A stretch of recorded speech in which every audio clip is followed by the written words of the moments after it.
Mexico, and I'll be reciting I Have a Dream by Martin Luther King, Jr. 50 years ago, a great American, in whose symbolic shadow we stand today, signed the Emancipation Proclamation.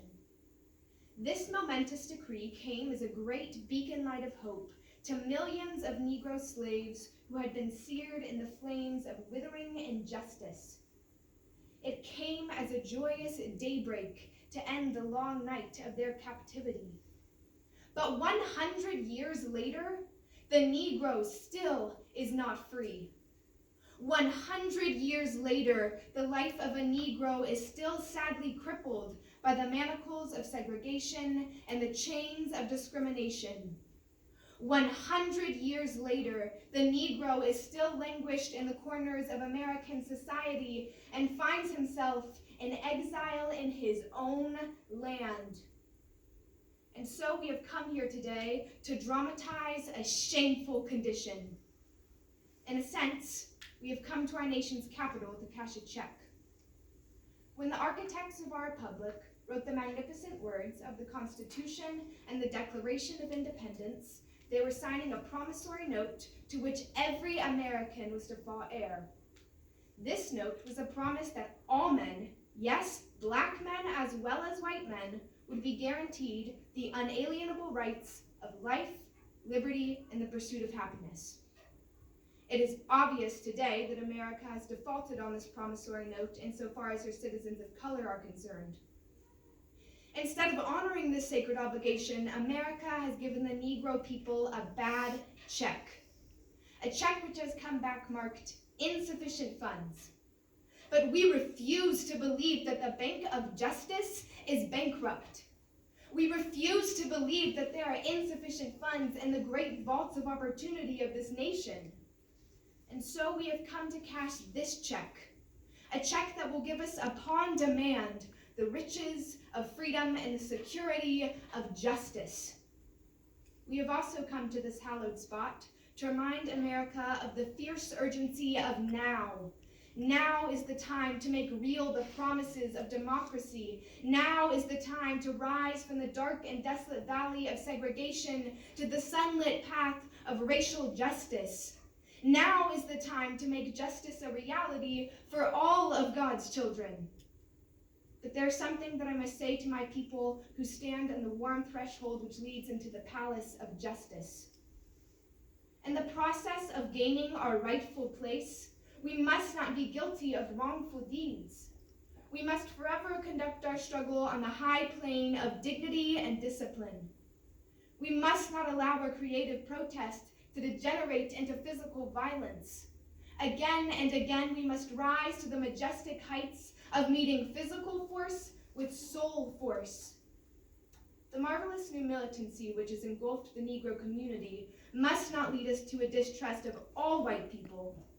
For many of our white brothers, as evidenced by their presence here today, have come to realize that their destiny is tied up with our destiny. And they have come to realize that their freedom is inextricably bound to our freedom. There are those who are asking the devotees of civil rights, when will you be satisfied? We can never be satisfied as long as the Negro is the victim of the unspeakable horrors of police brutality. We can never be satisfied as long as our bodies, heavy with the fatigue of travel, cannot gain lodging in the motels of the highways and the hotels of the cities.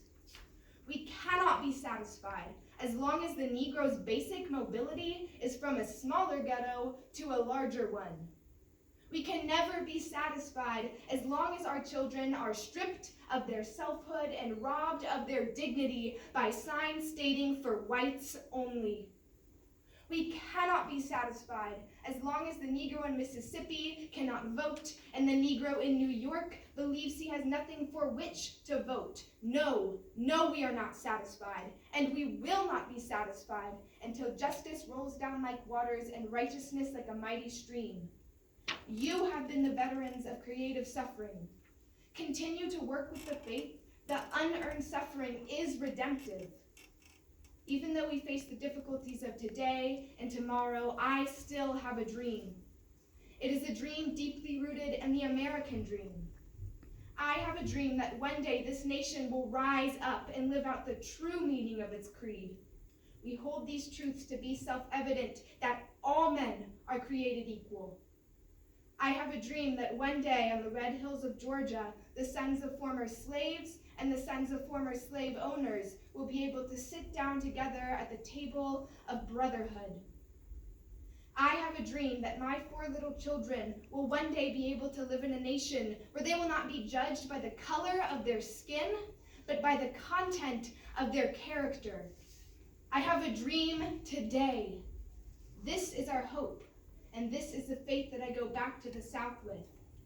With this faith, we will be able to hew out of the mountain of despair a stone of hope.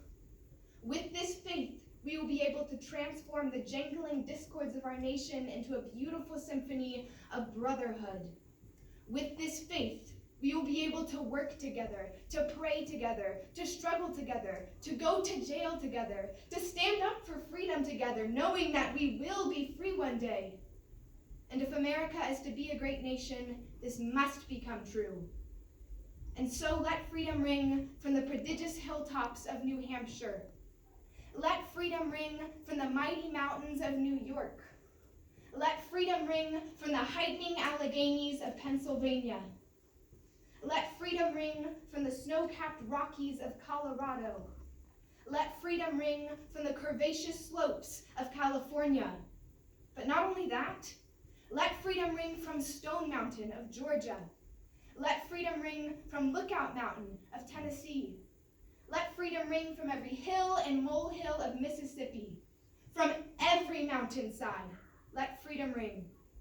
And when this happens, and when we allow freedom ring, when we let it ring from every village and every hamlet, from every state and every city, we will be able to speed up that day when all of God's children, Black men and white men, Jews and Gentiles, Protestants and Catholics, will be able to join hands and sing in the words of the old Negro spiritual, "Free at last, free at last.